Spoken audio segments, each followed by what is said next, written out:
Hey guys, it's mcfixit here. We're going to be working on this 2006 Honda Ridgeline, and we're going to be working on these window wipers. They are not working super great. I've had them on there pretty much all winter, and it snows in Ohio, so you're going to need a 24 and a 22 inch. The 24 will go here, the 22 will go on the passenger side. But there is one thing you will need to do. You'll need to go ahead and turn your car on.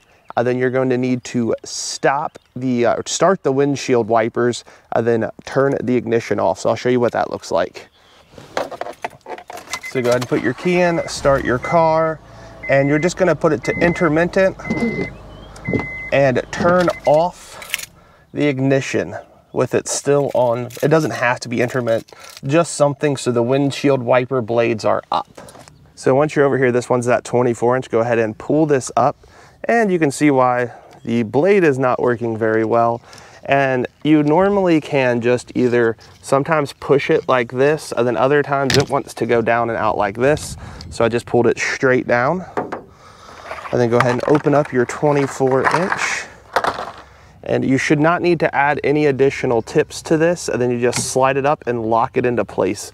Just like that, you can go ahead and remove this white piece. That is just a cover for it. And that was that simple. We'll go ahead and grab the second one. This one's a little further over, and go ahead and push it straight down. That one wasn't as bad, but this side was really bad. And we'll go ahead and open up the second one, which is that 22 inch.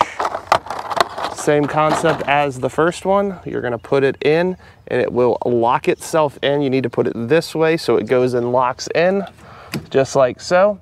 Go ahead and take off that white little cover, set it down on there, and we will go ahead and give it a test run. You can go ahead and throw all this other plastic stuff away.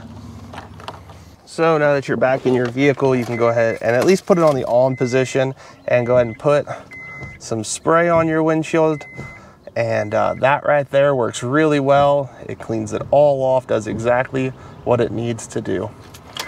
Thank you guys so much for watching. If you do have any questions, please put them down in the comment section below. You can find the supplies for this video in the description as well. Thank you guys so much for watching. Hope you have a great day.